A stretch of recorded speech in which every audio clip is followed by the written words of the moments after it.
جوان تھا، اس کی شادی کو کچھ مہینے ہو گئے تھے تو ملنے کے لیے آیا.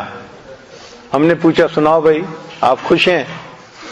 تو بڑا غصے میں تھا، کہنے لگا جی کیا کروں، بس ماں باپ نے ایسی بیوی ڈھونڈ کے دی ہے جو بالکل جو ہے نا وہ دین سے محبت نہیں رکھتی، نماز نہیں پڑھتی، کہتا رہتا ہوں پردے کا خیال نہیں کرتی، فلاں نہیں کرتی، فلاں نہیں کرتی. ایک لمبی چارج شیٹ اس نے بنائی ہوئی تھی. اب اس نوجوان نے آ کے نا جب لمبی چارج شیٹ بیان کی تو مجھے سمجھ لگ گئی کہ یہ کہنا کیا چاہتا ہے. وہ اصل میں مجھ سے NOC مانگ رہا تھا کہ حضرت جی کہہ دیں کہ تم اس کی طبیعت ذرا ٹھیک کرو تو میں بیوی کو جو ہے ذرا ٹھیک کر دوں گا. خیر جب اس نے اپنی ساری بات کر لی تو میں نے اس سے کہا کہ اچھا مجھے یہ بتاؤ کہ جس وقت شادی ہوئی تھی اس وقت تو آپ بھی اسی حال میں تھے، چونکہ اس کو بیعت ہوئے بھی تھوڑا وقت ہوا تھا. شادی کے وقت جیسا لڑکا تھا ویسی لڑکی ماں باپ نے ڈھونڈی تھی. کہنے لگے جی ہاں اس وقت تو میری بھی حالت وہی تھی.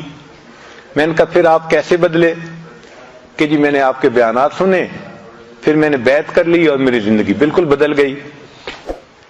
میں نے کہا کیا یہ موقع آپ کی بیوی کو بھی ملا؟ کہنے لگا نہیں. میں نے کہا جب تک وہ یہ بیان نہیں سنے گی تو زندگی کیسے بدلے گی؟ یہ تو قصور اس کا نہیں ہے، یہ تو قصور آپ کا ہے جس نے موقع ہی نہیں دیا. اور پھر اس کے بعد اس کو رخصت کرتے ہوئے میں نے کہا کہ آپ ایسا کریں کہ جب جائیں نا تو جاتے ہوئے راستے سے مٹھائی کا ایک ڈبہ لے لیں. اس نے پوچھا جی. میں نے کہا وہ جا کے جب گھر میں دسترخوان بچھے نا کھانے کے لیے تو وہ مٹھائی کا ڈبہ بھی اس کے اوپر رکھنا اور ان میں سے مٹھائی کا ایک ٹکڑا اٹھا کے نا بیوی کے منہ میں ڈالنا.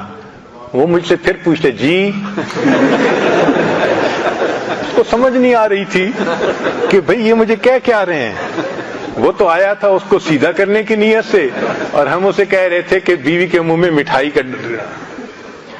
تو پھر میں نے اسے کہا کہ بھئی میں فارسی نہیں بول رہا اردو میں بات کر رہا ہوں، آپ مقصد کو سمجھیں کہ جائیں اور یہ سنت عمل ہے اور آپ تو ماشاءاللہ اب بہت سنتوں پہ عمل کرتے ہیں تو اس سنت پہ بھی عمل کریں. کہنے لگا جی ٹھیک ہے. وہ چلا گیا. اللہ کی شان دیکھیں کہ دوسرے دن بیوی کو لے کے آیا، میری بیوی بیعت ہونے کے لیے آئی ہے. میں نے پوچھا کیسے؟ کہنے لگا میں گھر گیا، مٹھائی کا ڈبہ دسترخوان پہ رکھوایا تو بیوی خاموشی سے دیکھتی رہی کہ یہ ہو کیا رہا ہے. پھر لقمہ کھاتے کھاتے میں نے ایک گلاب جامن اٹھایا اور بیوی کے منہ کی طرف بڑھایا تو وہ میری طرف دیکھنے لگی کہ کیا کر رہے ہو. تو میں نے کہا کہ یہ مجھے حضرت صاحب نے بتایا ہے کہ نبی علیہ السلام کی سنت ہے تو میں اس سنت پہ عمل کر رہا ہوں، تمہارے منہ میں یہ لقمہ. کہنے لگے بیوی نے وہ مٹھائی کا ٹکڑا کھا تو لیا لیکن اس کے بعد وہ سر جھکا کر بیٹھ گئی اور مجھے کہنے لگی کہ اچھا مجھے نبی علیہ السلام کی اور سنتیں بھی سکھاؤ، مجھے نبی علیہ السلام کی اور سنتیں بھی سکھاؤ. ایک سنت پر عمل کرنے سے اس بچی نے پردہ بھی شروع کر دیا، نماز بھی شروع کر دی، زندگی کی ترتیب ہی بدل لی اس نے.